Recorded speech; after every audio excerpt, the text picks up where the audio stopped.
Hello friends, स्वागत आहे तुमचे एम-पी-एस-सी ॲस्पिरंट या यूट्यूब चॅनलवर. मित्रांनो, एम-पी-एस-सी कंबाईन ग्रुप बी आणि ग्रुप सी पी-आय-टी सिरीज आपण चालू केली आहे.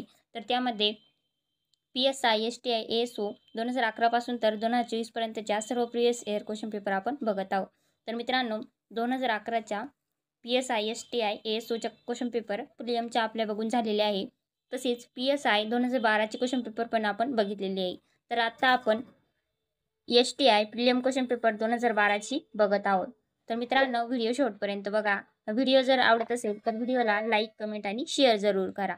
तसेच मित्रांनो, तुम्हाला एम-पी-सी अपडेटसाठी किंवा एम-पी-सी नोटसाठी तुम्ही आपल्या टेलिग्राम चॅनलला फॉलो करू शकता. एम-पी-एस-सी ॲस्पिरंट हा टेलिग्राम चॅनल आहे मित्रांनो. डिस्क्रिप्शन बॉक्समध्ये त्याची लिंक दिलेली आहे. पहिला प्रश्न, खालीलपैकी कोणते वैशिष्ट्य भारतातील शहरी वसाहतींना लागू पडत नाही? तर ऑप्शन आहे 5,000 पेक्षा जास्त लोकसंख्या. सेकंड, लोकसंख्येची घनता दर चौरस किलोमीटरला 400 पेक्षा जास्त. थर्ड, 10 चौरस किलोमीटरपेक्षा जास्त प्रदेश. चौथा ऑप्शन 75% पेक्षा जास्त कळती लोकसंख्या बिगर प्राथमिक व्यवसायाशी संबंधित. तर मित्रांनो, याचं योग्य उत्तर काय आहे? तर कोणते वैशिष्ट्य भारतातील शहरी वसाहतींना लागू पडत नाही? तर ती आहे 10 चौरस किलोमीटरपेक्षा जास्त प्रदेश. तर ऑप्शन 3 हे करेक्ट आन्सर आहे. नेक्स्ट क्वेश्चन, महाराष्ट्रातील मेंढालेखा हे भारतातील आदिवासी हक्क जतन करून बांबूतोड करणारे भारतातील पहिले गाव ठरले. ही चळवळ संसाधनांच्या जागतिकीकरणाच्या विरोधातील आहे. हे गाव महाराष्ट्रात टिपटिप ठिकाणी आहे. तर ऑप्शन आहे रत्नागिरी जिल्ह्यात, गडचिरोली जिल्ह्यात, नागपूर जिल्ह्यात आणि सिंधुदुर्ग जिल्ह्यात. तर मित्रांनो, महाराष्ट्रातील मेंढालेखा हे भारतातील आदिवासी हक्क जतन करून बांबूतोड करणारे भारतातील पहिले गाव कोणते ठरले आहे? तर ते आहे गडचिरोली जिल्ह्यात. तर ऑप्शन सेकंड हे करेक्ट आन्सर आहे. मित्रांनो, ही 2012ची क्वेश्चन पेपर आहे, तर हे लक्षात ठेवा. नेक्स्ट क्वेश्चन, महाराष्ट्रातील खालीलपैकी कोणता जागतिक प्रकल्प बांधा, वापरा आणि हस्तांतर करा या बाबतीत अयशस्वी ठरला? तर मित्रांनो, याचे योग्य उत्तर आहे दाभोळ प्रकल्प. तर ऑप्शन सेकंड हे करेक्ट आन्सर आहे.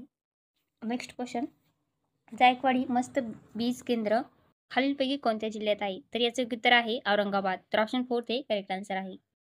नेक्स्ट क्वेश्चन, 2 ऑक्टोबर 1972 रोजी दूरदर्शन केंद्र कोठे सुरू झाले? तर याचं उत्तर आहे मुंबई. तर ऑप्शन 3 हे करेक्ट आन्सर आहे. तर 2 ऑक्टोबर 1972ला दूरदर्शन केंद्र मुंबई येथे सुरू झालेले होते. नेक्स्ट क्वेश्चन, 2001च्या शिरगंतीनुसार महाराष्ट्रातील लोकसंख्येच्या बाबतीत दुसऱ्या क्रमांकाचा जिल्हा कोणता? तर याचं उत्तर आहे ठाणे जिल्हा. तर ऑप्शन 4 हे करेक्ट आन्सर आहे. नेक्स्ट क्वेश्चन, पंचायत समितीच्या कोणत्याही सभासदाचे सदस्यत्व राज्य शासन गैरवर्तणुकीच्या कारणास्तव संपुष्टात आणू शकते जर पंचायत समितीने तसा प्रस्ताव हजर व मतदानात भाग घेणाऱ्या टिंबटिंब सभासदांच्या होकारास पाठविला तर. तर याचं उत्तर किती आहे? तर ऑप्शन फर्स्ट 66%. नेक्स्ट क्वेश्चन, महाराष्ट्रातील ग्रामपंचायतीचा कारभार टिंबटिंबच्या मुंबई ग्रामपंचायत कायदा व त्यातील वेळोवेळी झालेल्या बदलानुसार चालतो. तर मित्रांनो, महाराष्ट्रातील ग्रामपंचायतीचा कारभार हा 1958च्या मुंबई ग्रामपंचायत कार्यालयाच्या त्यातील वेळोवेळी झालेल्या बदलानुसार चालतो. तर ऑप्शन सेकंड हे करेक्ट आन्सर आहे. नेक्स्ट क्वेश्चन, भारतीय संविधानाच्या मसुदा समितीचे अध्यक्ष कोण होते?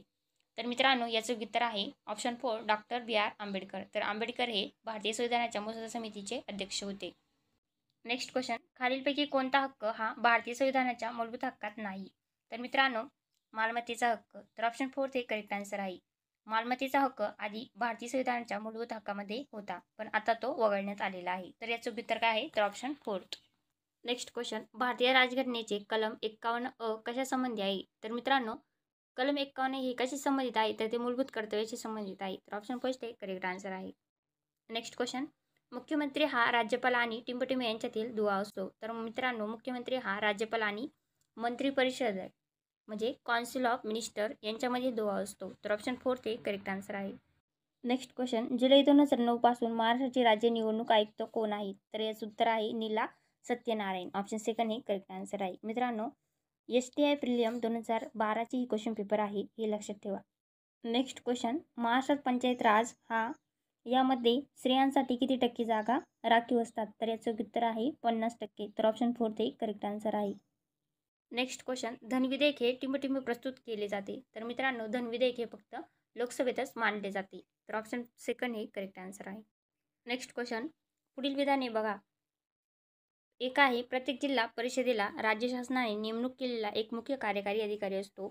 आणि बी आहे, जर एखाद्या जिल्हा परिषदेने मुख्य कार्यकारी अधिकारीस परत घेण्याकरता 2/3 मताधिक्याने कळविण्यास तसे करणे राज्य शासनास भाग पडते. तर मित्रांनो याचे योग्य उत्तर काय आहे तर दोन्ही बरोबर. तर ऑप्शन 3 हे करेक्ट आन्सर आहे. नेक्स्ट क्वेश्चन, भारतीय राज्यघटनेमध्ये किती प्रकारच्या आणीबाणींचा उल्लेख आढळतो? तर मित्रांनो 3 प्रकारच्या आणीबाणींचा भारतीय राज्यघटनेमध्ये उल्लेख आढळतो. तर ऑप्शन सेकंड हे करेक्ट आन्सर आहे. नेक्स्ट क्वेश्चन, संविधान सभेचे कायदेविषयक सल्लागार कोण होते?